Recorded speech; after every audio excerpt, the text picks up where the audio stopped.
타임 건작동 말씀 묵상. 반갑습니다. 그돌교회 강동희 목사입니다. 오늘 함께 나눌 묵상 말씀은 이사야 50장 4절에서 51장 8절까지의 말씀이고요. 낙하라는 제목으로 말씀 묵상 함께 나누겠습니다.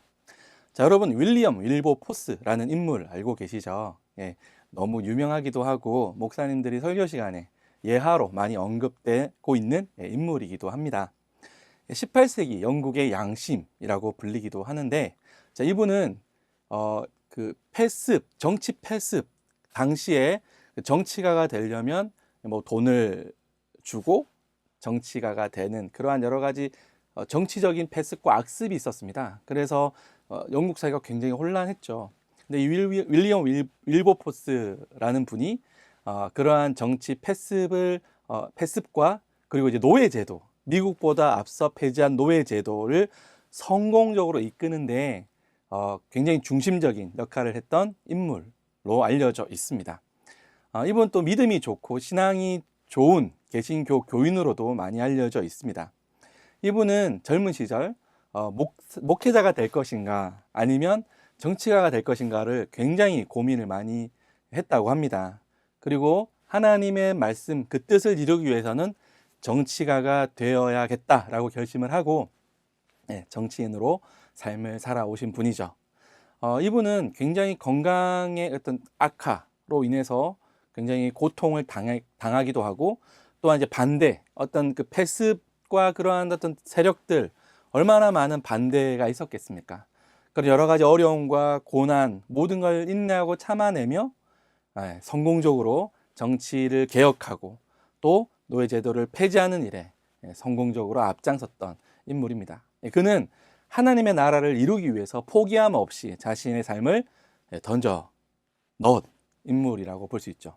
어메이징 그레이스라는 제목으로 이 윌리엄 윌버포스에 관한 영화가 있습니다. 왜 어메이징 그레이스냐면 그 노래를 만들었던 목사님과 이 윌리엄 윌버포스는 굉장히 긴밀한 관계가 맺어져 있어요.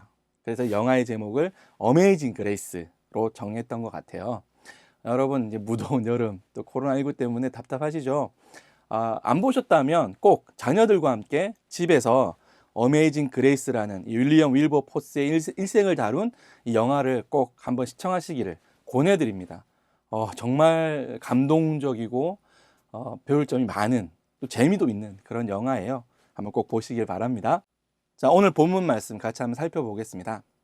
자, 첫째로 하나님은 유다의 죄로 인해 그들을 징계한 것이지 자녀 관계를 끊거나 그들을 버리신 적이 없다라는 사실, 어제 본문 말씀을 통해서 나누었죠.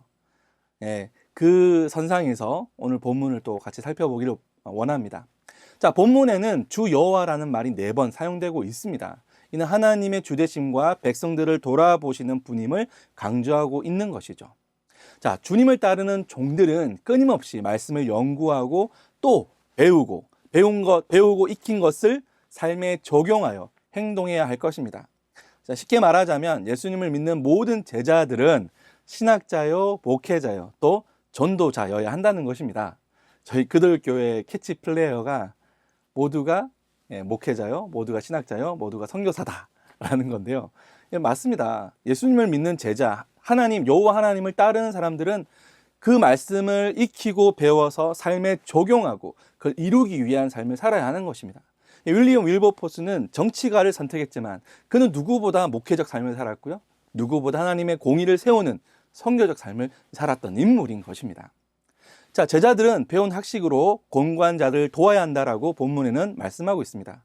하지만 이 도움을 통해 칭찬은커녕 협박과 위협, 본문에는 고문이라는 말까지 나오죠. 그럼 위협을 당하게 될 것이다 라고 말하고 있습니다. 그 이유는 이 공관자들은 이 권력자들에게 착취당하는 자들을 뜻하기 때문에 그렇습니다. 그러므로 이들을 돕는다는 것은 결국 권력자들과 부딪힐 수밖에 없는 거고 그들의 입장에서는 대적이 되는 것이죠. 하지만 우리가 이러한 삶을 또 살았던 우리의 주님, 바로 예수님, 그 복음의 삶을 우리는 알 수 있습니다. 그와 같다는 사실을 발견하게 되는 것이죠. 위정자들은 예수님의 말씀을 싫어했습니다. 왜? 자신들의 죄가 그 더러운 것들이 낱낱이 드러났기 때문에 그들은 견딜 수가 없었고 예수님을 잡아 고문하고 수치와 모욕을 줍니다. 그리고 끝내 십자가에 매달아 죽게 하죠.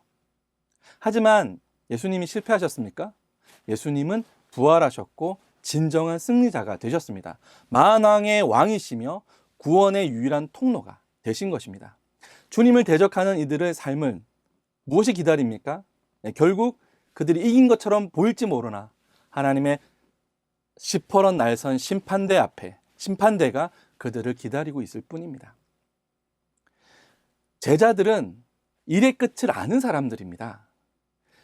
그러기에 하나님의 공의와 정의를 지키고 행동하는 삶이 비록 고난과 어려움이 있더라도 끝을 알기 때문에 어떻게 끝날 것임을 알기 때문에 견뎌낼 수 있는 자들이기도 한 것입니다. 오늘 낙하라는 제목으로 말씀을 나누고 있는데요. 악동 뮤지션의 새로운 앨범 넥스트 에피소드라는 앨범에 수록된 곡입니다. 그 가사를 보면 말했잖아 언젠가 이런 날이 온다면 난 널 혼자 내버려 두지 않을 거라고. 죄다 낭떠러지야 봐 예상했던 것보다 더 아플지도 모르지만 내 손을 잡으면 하늘을 나는 정도 그 이상도 느낄 수 있을 거야. 눈 딱 감고 낙하 믿어 날. 눈 딱 감고 낙하 눈 딱 감고 낙하 믿어 날. 눈 딱 감고 낙하. 자, 초토화된 곳이든 뜨거운 불구덩이든 말했잖아 언젠가 그런 날에 나는 널 떠나지 않겠다고. 셋하면 뛰어 낙하 핫 둘 셋 숨 딱 참고 낙하. 셋하면 뛰어 낙하 핫 둘 셋 숨 딱 참고 낙하. 보여주자 웃을 준비를 끝낸 그들에게 아무것도 우리를 망가뜨리지 못해. 이 노래를 들으면서 오늘 본문의 내용과 굉장히 매치가 됐고요. 또 이 곡을 작곡한 이찬혁 군이 이 곡에 대한 설명을 이렇게 하더라고요. 이 곡은 떨어지는 것은 되게 부정적인 의미잖아요. 그러나 떨어졌을 때 그것이 안전할 것임을 알고 또한 떨어졌을 때 오히려 그 지구 반대쪽에서 더 좋은 일들로 만날 것이라는 희망을 가지고 이 노래를 만들었다 그 얘기를 하더라고요. 우리는 믿음은 뛰어내리는 거라고 생각을 합니다. 윌리엄 윌버포스가 자기의 인생을 하나님의 그 공의를 위하여 내어 던지고 뛰어내렸듯이 우리가 믿는 믿음을 가지고 우리가 그 끝을 이미 알기 때문에 우리가 뛰어내린 어떻게 보면 무모해 보이는 우리의 시도와 노력이 이미 그 끝을 알고 있다면 우리가 뛰어내리지 못할 이유가 없는 거죠. 예수님도 십자가에 자신의 생애를 던지셨습니다. 우리 오늘 하루도 용기를 잃지 말고 그 끝을 알기 때문에 견디고 힘을 내어 승리하는 하루가 되시기를 바랍니다.